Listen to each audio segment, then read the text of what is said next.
श्री राम जय राम, श्री राम जय राम, श्री राम जय राम, श्री राम जय राम, श्री राम जय राम, श्री राम जय राम, बोले श्याम रामचंद्र महाराज की जय। आज राष्ट्र कवि मैत्री शरण गुप्त का जन्मदिन है। 3 अगस्त 1886 को आपका जन्म हुआ था और ये मैत्री शरण गुप्त का ये चित्र आप देख रहे हैं।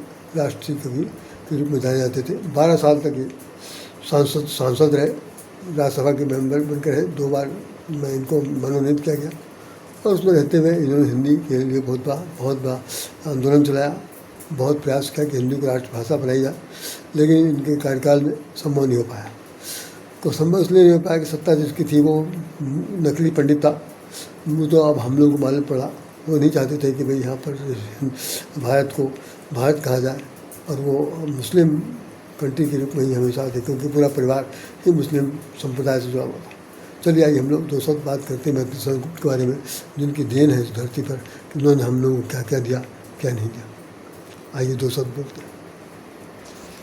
राष्ट्रकवि मैत्री शरण गुप्त, श्रद्धेय राष्ट्रकवि मैत्री शरण गुप्त राष्ट्र के नायक के रूप में भी हिंदी साहित्य जगत के दैत्यमान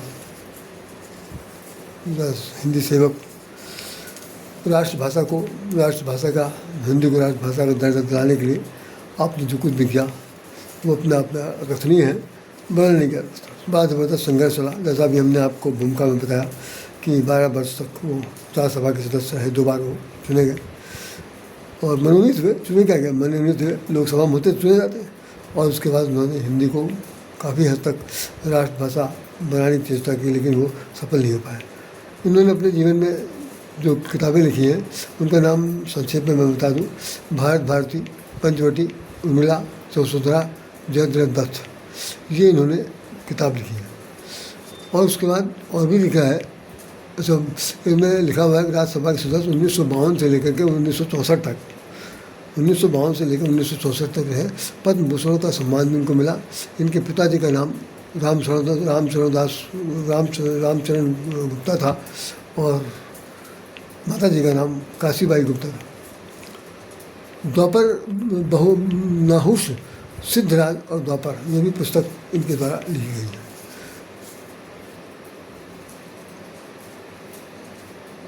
तो मैं इतने नाम हमने आपको गिना दिए। इसमें भारत भारती राष्ट्रीय गीत से जुड़ा हुआ है। पंचवटी जो भगवान के राम के साथ जुड़े हुए। उर्मिला लक्ष्मण की धर्मपत्नी है, उनके जीवन गाथा का वर्णन है। यशोधरा भगवान गौतम बुद्ध की धर्मपत्नी है, जिनके जीवन में भी उनके चले जाने विराह वियोग हुआ, उसका इन्होंने वर्णन किया। जयद्रथ का वध कैसे हुआ, यह मनु द्वापर काल की घटना है, जिसमें उस पर इन्होंने चर्चा की है। तो कुल मिलाकर के हमारे जो अतीत के इतिहास थे, देश के गौरव थे, ये अतीत के जो संदर्भ थे, उन सभी संदर्भों को लेकर के इन्होंने जो पुस्तकें लिखी हैं वो समाज में बहुत चर्चित, बहुत प्रचलित हुई और उनका नाम लिखा है। मैं मैत्री शरण गुप्त के बारे में ज़्यादा तो इस वक्त नहीं बता पाऊँगा, न बताने का कोई असमर्थता मेरी बिल्कुल नहीं है। समय का बड़ा अभाव है और आज सावन का पहला सोमवार, इत्तेफाक के बाद कि 2 बात एक साथ कहने में बड़ी समस्या हो जाती है। भगवान शंकर को बोलो, उसके बाद इनके पास बोलो, और एक दिन का भी गैप होता तो लॉन्ग वे में बोला जा सकता था। चलिए मैं बहुत संक्षेप में बता दे रहा हूँ। हमारे यहाँ कोर्स में किताब चलती थी, साहित्य दीप नाम था उसका, साहित्य दीप नाम था। और वो उसमें लिखा था कि नर हो न निराश करो मन को, कुछ काम करो, कुछ काम करो।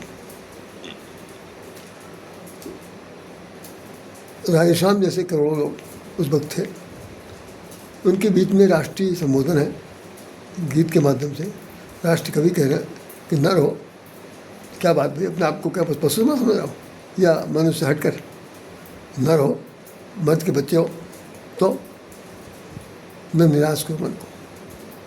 अपने जीवन में नैराश्य जीवन लाने की, उदासीन जीवन लाने की, हतोत्साहित जीवन लाने की अवसादग्रस्त होने की स्थिति आने आने ना आने देने की अगर है तो निश्चित रूप से आप मनुष्य हैं, कुछ काम करिए।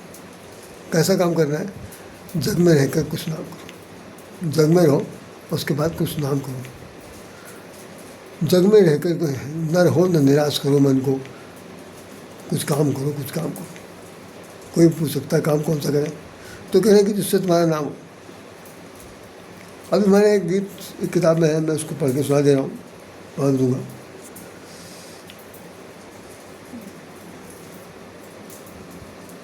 पहले इसी को पूरा कर दें हम। न रहो न निराश करो मन को, कुछ काम करो, कुछ काम करो, जग में रहकर कुछ नाम करो। वो फूल पूछ रहे हैं, हमसे पूछ रहे हैं, राजश्याम बताओ ये जन्म हुआ किस अर्थ हो? ये जहाँ ये तुम्हें जो शरीर मिला है किस लिए मिला? इसका क्या अर्थ है? खाए पी करके और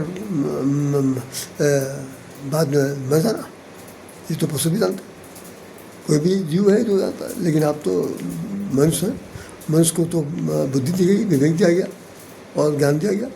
उसको क्या कहना चाहिए, अपने जीवन में करके दिखा सकता है। ज्ञानज्ञ हो सकता है, गुणज्ञ हो सकता है, सर्वज्ञ हो सकता है, सब कुछ हो सकता है। ज्ञान की तो परिभाषा ही असीम है। और आप ये जन्म हुआ किस अर्थ हो समझो जिसमें कुछ व्यर्थ न हो। अरे भाई ये शरीर क्यों मिला है, इसका मतलब भी तो समझो। खाने पीने के लिए नहीं मिला। जैसे रामचरित मानस में गोस्वामी ने लिखा है, यही तन कर फल, यही तन कर फल विषय ने भाई। इस शरीर को पाने का फल विषय भोग करना नहीं है। यही तन कर, जैसे लोग कहते हैं 4 दिन की चांदी फिर अंधेरी रात। अरे खाओ पियो मौज मारो, जो मिले सो भोग लगाओ, मस्ती काटो, बाद में किसने देखा। लेकिन जिसने बाद में देखा नहीं देखा वो सब नहीं दिखाई देता है। जब मरणासन में आदमी लेटता है, जब उसके नज़दीक समय आ जाता है, तो आप खुद ही देख लीजिए कि स्थिति क्या होती है। वो खुद रियलाइज करता है कि हमने बुरा समय गुजारा, बहुत ही ख़राब काम किया होगा, तभी हमको इतना दंड मिला। प्रायश्चित की वसीमा होती है। तो साहब उन्होंने गोस्वामी ने भी लिख दिया कि यही तन कर फल विषय ने भाई। तो है क्या? अल्पम स्वर्ग नरक दुखता है। स्वर्ग तो बहुत कम मिलेगा, कम समय के मिलेगा, लेकिन नरक का घर बहुत दिन तक रहेगा। नरक दुख देगा नरक। तो मेहरबानी से आपको ये करना है कि जहाँ तक हो सके हम लोग अपने जीवन को पा करके नरक के दरवाजे की तरफ न जाए। तो गोस्वामी इन्होंने लिख दिया है मैथिली स्वामी जी ने कि कुछ काम करो, कुछ काम करो, जग में रहकर कुछ नाम करो। ये जन्म हुआ किस अर्थ हो समझो जिसमें कुछ व्यर्थ न हो।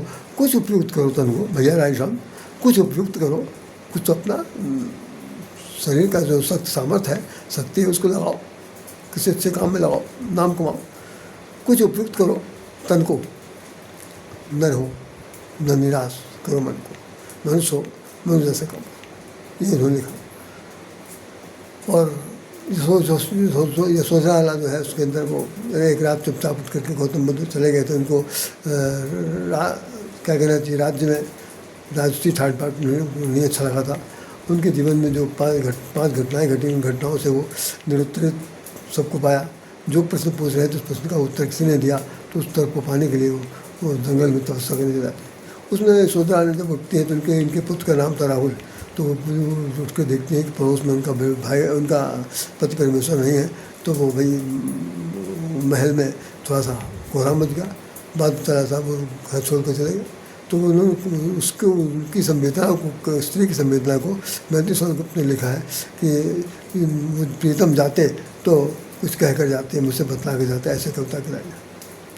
तो भाई बहुत बड़ी बात है। तो उन्होंने कहा नहीं, ये उनकी बुद्धि थी। और गौतम बुद्ध के बारे में कहा जाता है, उन्होंने कहा था अगर मैं बता दूंगा तो ये लोग हमारे रास्ते में रोड़ा बन जाएंगे, इसलिए बताया नहीं तो बताने में क्या बात है, कौन सजा दे देना। लेकिन सजा दे सकता भी था, ऐसी भी स्थिति आ सकती थी, इसलिए गौतम बुद्ध चले गए थे दुनिया था। उर्मिला 14 वर्ष तक, जैसे भगवान राम के छोटे भाई लक्ष्मण वीरासन पर बैठ करके भगवान राम के साथ सहयोग सहायता करते हैं, ठीक उसी प्रकार से यहाँ पर वियोगिनी के हाथ में बैठ कर 14 वर्ष तक उर्मिला ने अपना जीवन काट दिया था। तो उस उर्मिला का जो त्याग तपस्या है, जिसको मानस में कहीं नहीं ज़्यादा जिक्र किया गया, इसको उन्होंने किताब के अंदर उतारा। ये बहुत बड़ी बात है, ये मैथिली स्वामी गुप्त की बात। और कई ऐसी कविताएँ हैं, उन पर हम लोग ज़्यादा चर्चा नहीं करेंगे। बस इतने हैं कि आप लोग पढ़िए, इन सब महापुरुषों का नाम लीजिए। जय श्री कृष्ण, जय श्री राधे, जय मैत्री स्वामी गुप्ता। हम अपनी बात को बताना चाहते थे, एक सेकंड रुक जाइए। हमने ये लिखा, ऐसा कर्म करो जीवन में उस नाम करो, ऐसा कर्म करो जीवन में नाम रहे, पहचान रहे, जाने किस मोड़ पर राह, जाने किस मोड़ पर आँखें मुंद जाए, ये ध्यान रहे। तो आपको भी नहीं पता, हमको भी नहीं पता कि हमारी मृत्यु होगी, इसलिए सब कुछ सोचते मत होने के बाद काम कीजिए और ऐसा काम कीजिए जिससे आपका नाम और पहचान है। आप मनुष्य हैं, मनुष्य की होनी में आपसे उम्मीद यही की जा सकती है कि आप कुछ करके दिखाइए, और करता ही है, मनुष्य ही करता है, कोई जानवर तो आएगा नहीं।